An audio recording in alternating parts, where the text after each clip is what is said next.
नमस्कार, महुआ खबर देख रहे हैं आप और मैं हूं आपके साथ अदिति। आपको रूबरू कराएंगे उत्तर प्रदेश उत्तराखंड की तमाम बड़ी और बेहद महत्वपूर्ण खबरों के साथ। तो आइए रुक करते हैं खबरों का। उत्तराखंड विधानसभा का बजट सत्र आज गैरसैंण स्थित भराड़ीसैंण में शुरू हुआ, जिसकी शुरुआत राज्यपाल गुरमीत सिंह के अभिभाषण से हुई। अपने संबोधन में राज्यपाल सरकार की अब तक की उपलब्धियों और आगे आने वाले समय की विकास योजनाओं का रोड मैप पेश किए।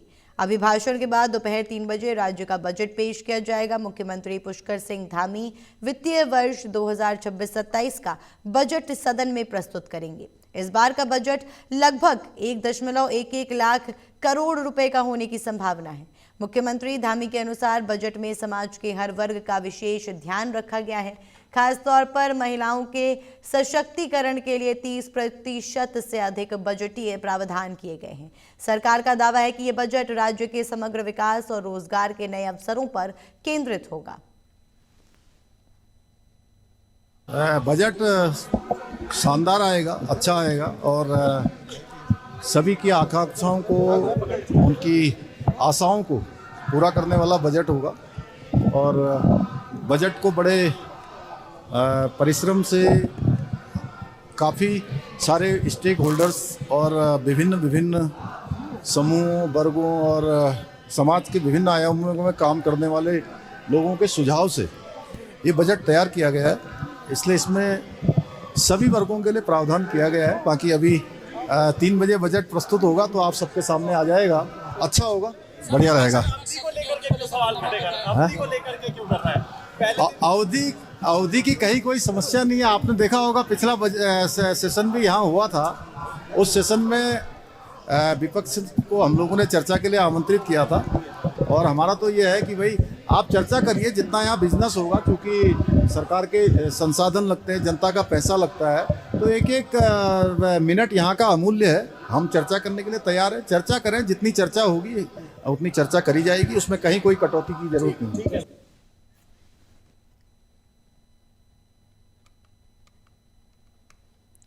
तो इस बार बजट जो पेश होने वाला है उसको लेकर के तरह तरह की अटकलें लगाई जा रही हैं कि इस बार के बजट में क्या कुछ खास देखने को मिल सकता है।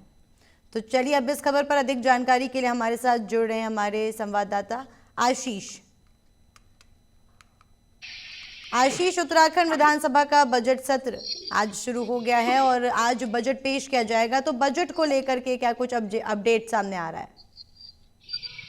तो बिल्कुल, अगर बात कर जाए तो सबसे पहले इसमें बड़ी बात यह है कि जो विधानसभा का सत्र है 2026 का, ये गैरसैंण में होने जा रहा है। और गैरसैंण में की अगर बात कर जाए तो गैरसैंण जो राजधानी है वो ग्रीष्मकालीन राजधानी यहाँ पे घोषित करी हुई है त्रिवेंद्र सरकार ने। उसके बाद अगर आज बात कर जाए तो धामी सरकार के ये अगर बात कर जाए 4 साल का कार्यकाल जो अब पूरा होने जा रहा है, उसका 2026 का पहला जो है बजट आज जो रखेंगे। सबसे बड़ी बात इसमें ये देखी जा रही है इस बार इस बजट सत्र की सबसे अहम बात यह है कि राज्य गठन को अभी तक 25 साल यहाँ पे पूर्ण हो चुके हैं। पहली बार राज्यपाल के अभिभाषण के साथ ही खुद मुख्यमंत्री पुष्कर सिंह धामी आज यहाँ पे बजट प्रस्तुत करने वाले हैं। हमेशा अमूमन ये देखा गया है 25 सालों में कभी भी जिस दिन राज्यपाल का अभिभाषण यहाँ पे होता है उस दिन कभी भी बजट प्रस्तुत नहीं किया जाता है। राज्यपाल के अभिभाषण के साथ ही तमाम कार्रवाई की जाती है। नेक्स्ट दिन यहाँ पे चर्चा करी जाती है, तीसरे दिन यहाँ पे बजट प्रस्तुत किया जाता है। लेकिन अमूमन ये हमेशा ये देखा गया है, लेकिन आज पहली बार यहाँ पे देखा गया है कि बजट यहाँ पे प्रस्तुत किया जाएगा। दूसरी अगर बात करी जाए तो 1011 लाख करोड़ रुपए का आज तो मुख्यमंत्री पुष्कर सिंह धामी आज यहाँ पे बजट प्रस्तुत करने वाले हैं। खुद मुख्यमंत्री पुष्कर सिंह धामी आज ये बजट प्रस्तुत करेंगे, क्योंकि अगर बात करी जाए वित्त मंत्री जो प्रेमचंद अग्रवाल के पास था, उनका जिस तरीके से उन पे जब ये विभाग यहाँ पे हटाया गया मंत्री पद से, उनको इस्तीफा यहाँ पे उन्होंने मंत्री पद से इस्तीफा दिया, उसके बाद से विभाग अभी खुद मुख्यमंत्री पुष्कर सिंह धामी के पास है। तो मुख्यमंत्री खुद आज ये बजट यहाँ पे 3 बजे विधानसभा में रखने वाले हैं। दूसरी अगर बात करी जाए तो यहाँ पे विपक्ष भी जो है वो यहाँ पे हंगामा यहाँ पे कर रहा है। सुबह जब राज्यपाल का यहाँ पे अभिभाषण हुआ तो उन्होंने वेल पे आके सबसे पहले यहाँ पे कार्य बहिष्कार किया। उन्होंने यही कहा कि जो ये अवधि है, अवधि को थोड़ा बढ़ाया जाए। हमेशा जो ये सत्र होता है वो 2 से 3 दिन का होता है, इसे कम से कम 1 महीने का रखा जाए। ये सबसे बड़ी बात यहाँ पे रखी गई है। विपक्ष आज यहाँ पे पूरे यहाँ पे कल जिस तरीके से कार्य मंत्रणा की बैठक हुई थी, सभी के साथ बैठक हुई थी, तो उसको लेके यहाँ पे पहले यहाँ पे रखा गया था, रोड मैप तैयार किया गया था किस तरीके से सदन यहाँ पे चलाया जाएगा। दोनों ही दलों की जब यहाँ पे बैठक भी हुई थी तभी एक एजेंडा यहाँ पे तैयार किया था किस तरीके से सत्र किया जाएगा, किन मुद्दों को लेकर चर्चा जाए, विकास कार्य को लेकर यहाँ पे चर्चा किया जाएगा, किस तरीके से जो विकास कार्य है जिससे यहाँ पे राज्य को जो है प्रगति मिले विकास कार्यों में, उसको लेके यहाँ पे चर्चा करी जाएगी। लेकिन उसके बावजूद यहाँ पे देखा गया है कि राज्यपाल के अभिभाषण के साथ जो विपक्ष है, नेता विपक्ष यशपाल आर्य, उनके साथ ही जो तमाम विधायक थे वो वेल पे आए, उन्होंने कहा कि अवधि यहाँ पे बढ़ाया जाए। तो कुल मिला के आज ये सदन की जो कार्रवाई है वो देखने लायक होगी, क्योंकि दिन भर यहाँ चर्चा का विषय यही है कि जिस तरह राज्यपाल के अभिभाषण के साथ 3 बजे यहाँ पे चर्चा की जाएगी। विपक्ष का यही आरोप है कि जो समय अवधि है उसको यहाँ पे बढ़ाई जाए। दीदी बिल्कुल बिल्कुल आशीष, और जैसा कि मुख्यमंत्री पुष्कर सिंह धामी ने कहा है कि बजट खास होने वाला है, बढ़िया होने वाला है, तो इसमें क्या कोई विशेष वर्ग के लिए कोई बड़ी सौगातें, कोई बड़ी योजनाओं का भी इसमें जिक्र किया जाएगा इसको लेकर के? देखिए उत्तराखंड की अगर बात करी जाए अदिति, हिमालयी क्षेत्र है, छोटा सा उत्तराखंड है, जिसमें अगर बात करी जाए तो तमाम सारे मुद्दे हैं। इस यहाँ पे अगर देखा जाए सबसे ज्यादा अगर यहाँ पे देखी जाए जो त्रासदी आती है वो यहाँ पे आपदाओं को लेके आती है। तो उसको लेके किस तरीके से यहाँ पे देखा है, क्लाइमेट एक अपने आप में बड़ा इशू रहता है। हमेशा यहाँ पे देखा जाता है जिस तरीके से यहाँ पे आपदाएं आती है। 2013 की आपदा केदारनाथ को लोगों के जहन में हमेशा रहती है, रैणी की आपदा थी, अभी उत्तरकाशी की आपदा थी, जोशीमठ की आपदा है। तो तमाम आपदाओं से घिरा रहता है, एक छोटा सा प्रदेश है और पर्वतीय क्षेत्र है। तो इसको लेके यहाँ पे तमाम कयास यहाँ पे लगाए जाते हैं। इको सेंसिटिव जोन है कि जिस तरीके से अब यहाँ पे पहाड़, सबसे बड़ा यहाँ पे चुनौती रहती है पलायन। जो पहाड़ है, पहाड़ पूरे खाली हो चुके हैं, पलायन यहाँ पे रहता है। तो किस तरीके से यहाँ पे जो पलायन हो रहा है उसको किस तरीके से रोके, वो एक मुद्दा है कि किस तरीके से सरकार उसके लिए जो पहाड़ के लोग हैं उनके लिए क्या यहाँ पे व्यवस्था करी जाए, जो लोग जो है वो पलायन ना करे, अपना घर ना छोड़े, शहरों की तरफ ना भागे। तो एक तमाम मुद्दा है। दूसरा स्वास्थ्य की बात करी जाए, स्वास्थ्य अहम है क्योंकि पहाड़ों में यहाँ पे रोड की कनेक्टिविटी नहीं रहती थी पहले की अगर देखा जाए। अब जो है रोड की कनेक्टिविटी बेहतर की गई है, लेकिन अभी भी जो मूलभूत सुविधाएं हैं डॉक्टरों की वो यहाँ पे नहीं दिखती है। शिक्षा की समस्या है। तो कई सारी जो समस्याएं हैं इसको लेके अभी आम जनता की नजर भी है। बजट यहाँ पे प्रस्तुत किया जाएगा, आम जनता के लिए यहाँ पे क्या कुछ यहाँ पे आता है, उसको क्या सौगात मिलेगी, उसको लेके आज यहाँ पे नजर बनी रहेगी। बिल्कुल। चलिए आशीष, आपका बहुत बहुत धन्यवाद हमारे साथ जुड़ने के लिए। चलिए रुक करेंगे अब अगली खबर का। भारत राष्ट्रीय क्रिकेट टीम ने T20 वर्ल्ड कप के फाइनल मुकाबले में न्यूजीलैंड राष्ट्रीय क्रिकेट टीम को हराकर शानदार जीत दर्ज की है। इस जीत के साथ ही पूरे देश में जश्न का माहौल बन गया। कानपुर में भी टीम इंडिया की जीत पर लोगों ने जमकर खुशियां मनाई। जैसे ही भारत की जीत की खबर आई, शहर की सड़कों पर क्रिकेट प्रेमियों की भीड़ उमड़ पड़ी। लोगों ने पटाखे फोड़े, ढोल नगाड़ों के साथ जश्न मनाया और एक दूसरे को मिठाई खिलाकर बधाई दी। खास बात यह रही कि इस जीत का जश्न होली के त्योहार के साथ और भी रंगीन हो गया। लोगों ने गुलाल उड़ाते हुए जीत का उत्सव मनाया। कई जगहों पर ऐसा माहौल था मानो होली के साथ दीपावली भी मनाई जा रही है। युवाओं ने तिरंगा लहराते हुए भारत माता की जय और इंडिया इंडिया के नारे लगाए।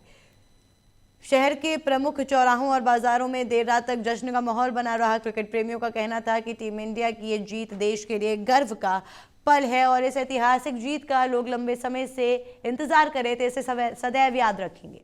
भाई जी, हम लोग इतना खुश हैं कि सेलिब्रेट जो जिस तरीके से भी हो सकता है हर चीज लगाने को तैयार है। पटाखा भी छुड़ा लिया, सेलिब्रेशन में होता है, रंग भी चुड़ाया जो सेलिब्रेशन में होता है। और हम लोग इतना खुश हैं कि उस खुशी को हम बता नहीं सकते, शब्दों में बयान ही नहीं कर सकते हैं। किसको श्रेय देना चाहते हैं आज की जीत का? भाई उससे हम क्या दें, किसी एक व्यक्ति को नहीं दिया जा सकता। टीम तब जीतती है जब पूरी टीम मिल करके लड़ती है। क्या हमारा न्यूजीलैंड इतना आसान होगा इंग्लैंड? लग नहीं रहा था, लेकिन आज अभिषेक शर्मा ने शुरू से ही उनकी पूरी लाइन बिगाड़ दी थी पहले ओवर से ही। तो हम लोगों को ये लग गया था कि नहीं गुरु, आज हमारा अभिषेक इतने दिन बाद चला। और ये भी बिल्कुल निश्चित है कि जिस मैच में अभिषेक ने 50 मारा है वो मैच सदैव से इंडिया जीत रही है। मुझे तो सबसे अच्छा प्रदर्शन शिवम दुबे का और ईशान किशन का लगा। और जैसा कि आज हम लोगों ने जो सेलिब्रेट किया है, गाने बजाए हैं और पटाखे छुड़ाए और इस तरह से हम लोगों ने सेलिब्रेट किया। हम लोगों के यहाँ कानपुर में 7 दिन की होली चलती तो एक होली जली 4 दिन पहले, एक होली आज जली और गंगा मेला अभी चलना है। तो हम लोगों ने भारत की जीत का महाजीत के रूप में होली प्लस दिवाली प्लस गंगा मेला सब एक साथ मनाया है आज भारत की जीत। और किसको श्रेय देना चाहते हैं? पूरी टीम को। पूरी टीम ने शुरू से ही, जब से विश्व कप शुरू हुआ था, हमारी टीम एक तरफ, बाकी 19 टीमें एक तरफ, इस तरह से सारे मैचों को खेला है।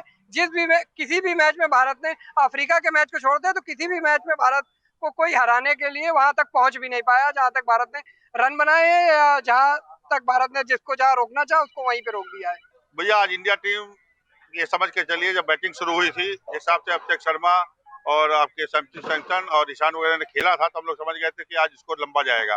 भारतीय टीम ने शानदार प्रदर्शन करते हुए बल्लेबाजी में 255 रन बनाए और शुरुआती ओवर में ही जैसे शुरुआत हुई तो बुमराह जब आ जाते हैं तो हम लोग के लिए एक संकट मोचक है, समझिए इंडिया टीम की जान है बॉलिंग में। आते ही उन्होंने जो पहला विकेट गिराया है उसके बाद अक्षर पटेल विकेट का पतन होता चला गया, कुछ प्लेयर्स ने उनके दम लगाया, लेकिन कुल मिलाकर अंत में भाई जी हम लोग इतना खुश हैं कि सेलिब्रेट। भारत राष्ट्रीय क्रिकेट टीम की T20 वर्ल्ड कप फाइनल में न्यूजीलैंड राष्ट्रीय क्रिकेट टीम पर शानदार जीत के बाद मेरठ में जबरदस्त जश्न देखने को मिला। जैसे ही भारत की जीत की खबर आई, शहर की सड़कों पर लोगों का जनसैलाब उमड़ पड़ा। शहर के प्रमुख चौराहों और बाजारों में बड़ी संख्या में क्रिकेट प्रेमी इकट्ठा हो गए। खासकर बेगमपुल चौराहा पर हजारों लोग जुटे और टीम इंडिया की जीत का जश्न मनाया। युवाओं ने हाथों में तिरंगा लेकर भारत माता की जय और इंडिया इंडिया के नारे लगाए। जश्न के दौरान लोगों ने जमकर आतिशबाजी की और एक दूसरे को मिठाई खिलाकर खुशी जाहिर की।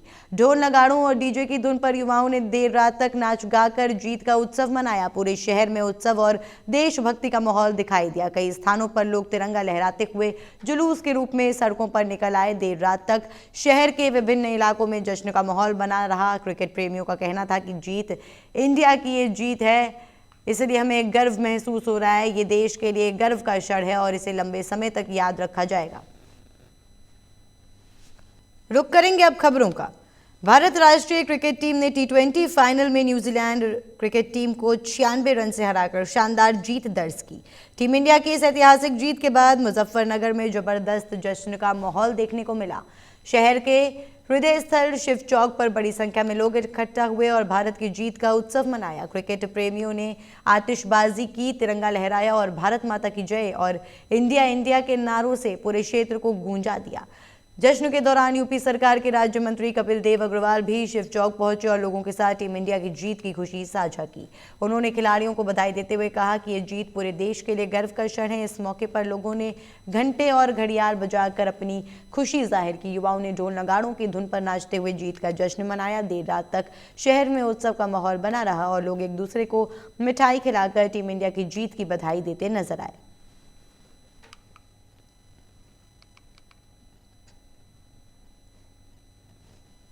रायबरेली में भारत राष्ट्रीय क्रिकेट टीम की तीसरी T20 वर्ल्ड कप जीत के बाद पूरे जनपद में उत्साह और खुशी का माहौल देखने को मिला। जैसे ही भारत ने फाइनल मुकाबले में शानदार प्रदर्शन करते हुए खिताब अपने नाम किया, शहर की सड़कों पर लोग जश्न मनाने उमड़ पड़े। रायबरेली के प्रमुख चौराहों में विशेष रूप से घंटाघर चौराहे पर भारी भीड़ जमा हुई। लोगों ने हाथों में तिरंगा उठाकर भारत माता की जय और इंडिया इंडिया के नारे लगाए। पटाखे, तोड़फोड़ और ढोल नगाड़ों की धुन पर नाचते हुए जनता ने टीम इंडिया की जीत का उत्सव मनाया। खास बात यह रही कि युवाओं और बच्चों ने मिलकर पूरे क्षेत्र को उत्सव का रंग दिया। कई परिवार अपने साथ मिठाई लेकर आए और जीत की खुशी एक दूसरे के साथ साझा की। क्रिकेट प्रेमियों ने कहा कि यह जीत देशवासियों के लिए गर्व और खुशी का क्षण है। टीम इंडिया की तीसरी T20 वर्ल्ड कप जीत पूरे देश में उत्साह और जोश का नया आयाम जोड़ गई है। जश्न देर रात तक जारी रहा और शहर के हर कोने में देशभक्ति और क्रिकेट का जश्न दिखाई दिया।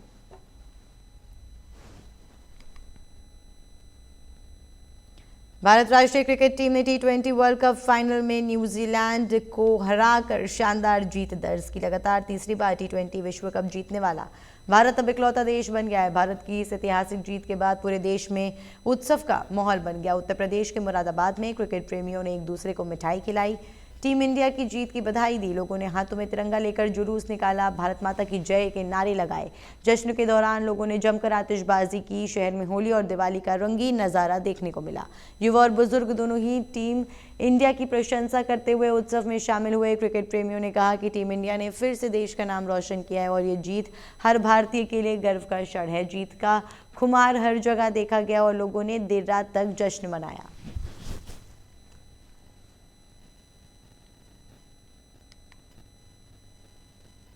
हरिद्वार में भारत और न्यूजीलैंड राष्ट्रीय क्रिकेट टीम के बीच खेले गए महामुकाबले को लेकर क्रिकेट प्रेमियों में जबरदस्त उत्साह देखने को मिला। शहर के कई प्रमुख स्थानों पर बड़ी LED स्क्रीन लगाई गई, जहां लोग सामूहिक रूप से मैच का आनंद लेने के लिए इकट्ठा हुए। मैच शुरू होते ही स्थानीय क्रिकेट फैंस ने भारतीय टीम का समर्थन करने के लिए बड़ी संख्या में एकत्रित होकर पूरा मैच उत्साह के साथ देखा।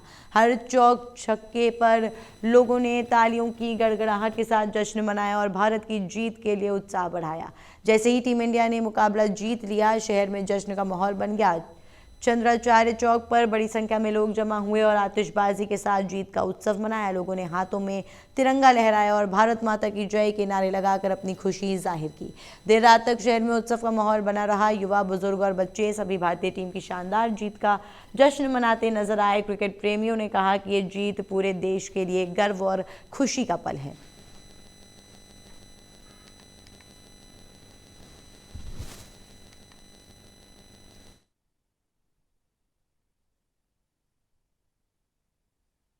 फिलहाल के लिए इतना ही। खबरों का सिलसिला लगातार जारी है, बने रहिए और देखते रहिए महुआ खबर।